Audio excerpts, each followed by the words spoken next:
Hi guys and welcome back to the channel. Today I've got 3 replays in 3 different tanks. And that is the T34-88, the T34-85m and the T34-85 Rudy. 3 different versions of the same tank, the T34-85. Now, I'm not going to include the Tech Tree T34-85 in this, we're just going to look at the premium versions, essentially. And, yeah, we're going to tell you the slight differences, because, obviously, there is differences between the 3. The T34-88, naturally, is in the name. It has an 88mm gun. That's the tank that you're seeing right in front of you right now. 220 Alpha. An absolutely blistering rate of fire. And I mean blistering. This tank is so much fun. It always has been. The only thing that it suffers from now is bad pen.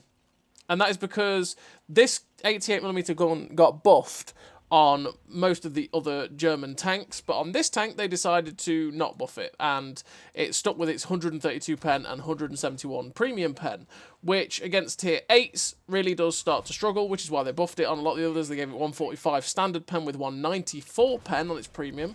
Whereas, like I said, this tank only still has the original stats of this 88mm gun. But the rate of fire is crazy. It's a 6.3 second reload, which, as you are seeing in this game currently, with a food boost, is a 4.3 second reload for 220 Alpha at tier 6, which is absolutely lovely. And when you start to wreck people with this blistering rate of fire, it trashes tanks so fast. And it's always been a lot of fun to play. I'm pretty sure it's a dual crew trainer, which means that you can put German and Russian tank crews in it without having to pay any different gold costs or whatever. I mean, before 6.0, that meant you could put German or Russian crews in, whichever, because they weren't nation locked before 6.0. They were nation locked before 6.0, whereas after 6.0, that's not really a concern. But now the dual crew training does work still. It just means that when you move a crew from the Russian side, because this is a German tank, when you move it from the Russian side into this tank, or sorry, it's the other way around, it's a Russian tank, but you can put German crews in it. Anyway, so when you put German crews in the Russian tank, you don't have to pay any gold. That's how the dual crew trainers work these days, is basically if you want to put a crew from a different nation into a tank of a different nation, it costs you 60 gold still. But with the dual crew trainers, that's still a thing that doesn't exist, which is nice. So that's one thing that goes for this tank, as well as the blistering rate of fire, pretty nice mobility, pretty decent camo. Gun handling is a bit troll at times. It does like to troll you a little bit, but when you fully aim the shots, it's a pretty damn decent tank. So in terms of a crew on this tank, I do run, and I run this for all 3, by the way: Born Leader, Rapid Reload, Sixth Sense, Situational Awareness, Camouflage Expertise, Muffled Shot, Steady Aim, Snapshot, Run and Gun. All 3 gun perks, just to make the guns of these tanks that little bit nicer, to make sure that they can hit the target if I aim it properly. And then the Camouflage Expertise and Muffled Shot, just to make sure that we get the best out of the camo, because the camo on these tanks can be pretty damn nice. You can get it down to that 280 mark, which is great. And that's with running the equipment of Rammer, Camo Net, and Optics, which is what I run on all 3 of these tanks. Like I say, those setups are the exact same for all 3 tanks that I run, because it's basically the same tank with just sort of different versions of the guns or slightly different stats, essentially.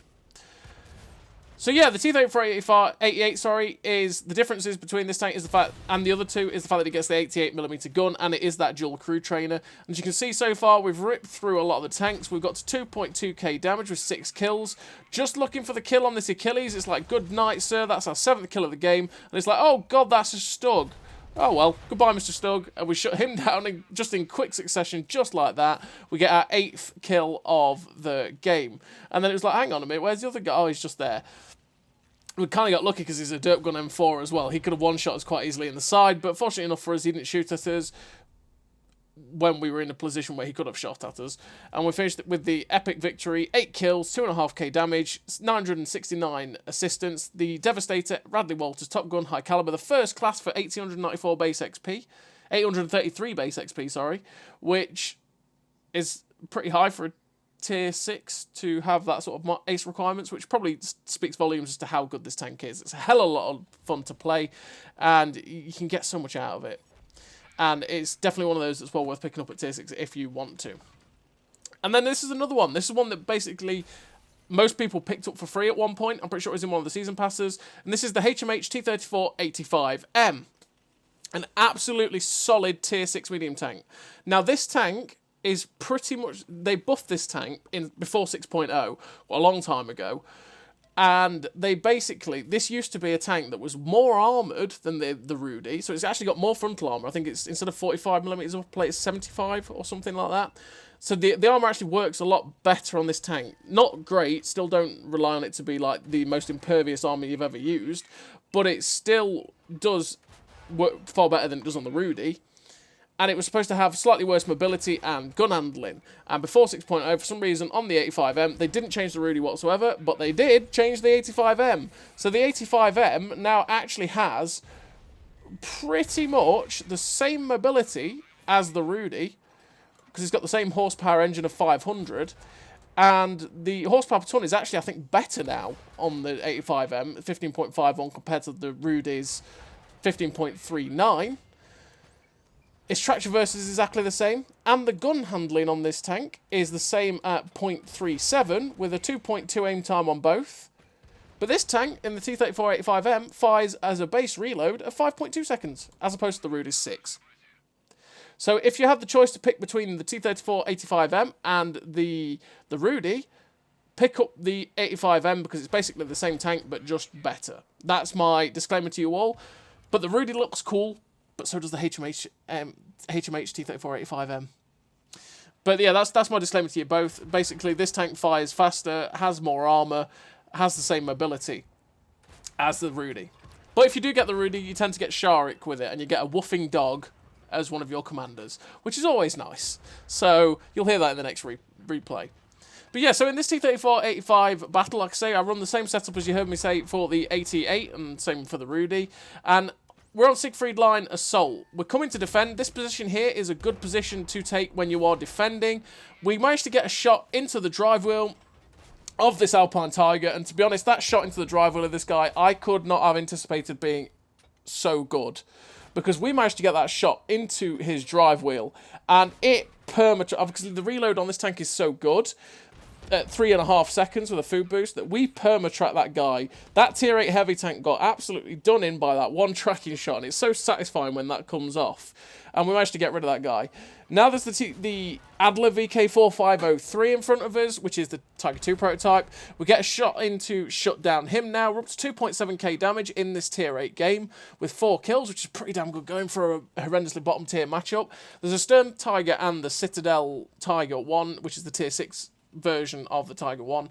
Same as, it's actually pretty much the same tank. It's what was it? It was the Dark Horse Comics tank? It was one of the Dark Horse comic tanks, the Citadel, that was alongside the Snakebite and that. It's basically a Tiger 217 or the heavy tank number 6, but just with it just looks like a standard Tiger.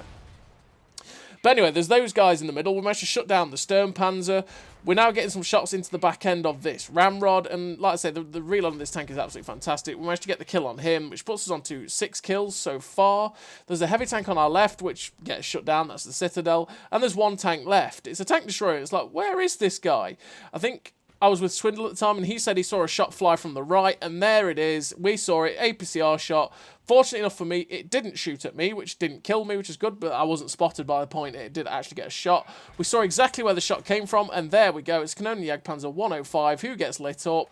We're just going to pepper this guy with shots. He is doomed. Hopefully get the kill. Oh, we couldn't quite get the kill in time to get a 7th kill, but we do finish the game with a really nice total in a bottom tier matchup for the T34-85M. We finished with the victory, 6 kills, 3.5k damage, 1200 assistance in a bottom tier game. Ace Tanker, the High Caliber, the Top Gun, and 2.4k base XP. A really nice game for the T34-85M. And the 2 tier 6 medium tanks come in top 2 as well in a tier 8 game. It's always a nice thing to do. So we're on to the third and final replay of this video. And this one is the T34-85 Rudy with Sharik as the crew. We got the dog, which is a normal commander, but I think it woofs when we get spotted. We'll have to listen when we get spotted, which is pretty cool. I always love that about Sharik. And we are on Vineyards, and we're bottom tier again. So what we're going to do on this encounter battle game is we're going to go for the position at K5. I might think to go at A6, but because the Rudy, same as the T-34-88 and the T-34-85M, only has, what, 7 degrees of gun depression? It's better than 5, trust me on that, way better than 5. But 7 degrees of gun depression, I didn't want to go into a hull-down fight in a tank with no armour against tier 8s. So I just decided against that and went to another hull-down fight against tier 8s on the other flank, but closer to the cap where we could possibly stop that if they decided to cap. Plus also there's a couple more options realistically for me to do stuff on this flank, because I can choose 2 different sides to pop up rather than just the one. And I could also try and shoot people that do go in the cap or are in the little Abbey section that's at H4. So what we're going to do is pop up on this right hand side and see if we can spot anyone coming up over here. And there we go, we light up the KV-85. We get a nice RBRT into the KV-85 there. We are lighting him up for, this is the other good thing about this position over here, is if you have enough people camping on the ridges behind you, you can get a pretty damn nice amount of spotting assist. And we've got a little bit there for that KV-85. We get a nice shot into him. We get a shot into the Tiger 1 there, who is actually stock. He's running the 75mm gun, so that made me fear him a little bit less, although his rate of fire is obviously very, very good, so you do have to be very careful of that. We're just being careful of the T-34-85 that is in that little Abbey on our right, because he can pop shots at the side of our turret if we are not very careful. So we're just, again, being careful. But again, the camo, this is why I like to run the camo perks, because we managed to stay out spotted there and spot up the T-34-85. He's clearly not running anything to do with camo, and we are. So we managed to pop up, spot him, he never spotted us, and we got a shot at him. Unfortunately, we missed, but we do manage to get another 2 shots into him. And while this tank does reload with a base reload of 6 seconds, as opposed to the T-34-85M's 5.2, you're still seeing it's got a pretty decent reload. And unfortunately there, we make a little bit of a mistake. I thought they were all looking the other way, and the first time spotted HMH 51, M51 comes along and blaps us for his 390 Alpha, which leaves us in a pretty perilous state, and that is we've basically got no health anymore. But we do get a nice shot into the AMX AC-46, which sets him on fire. The HMH M51 is running away. We're just trying to get another shot into this Super Sherman as he runs.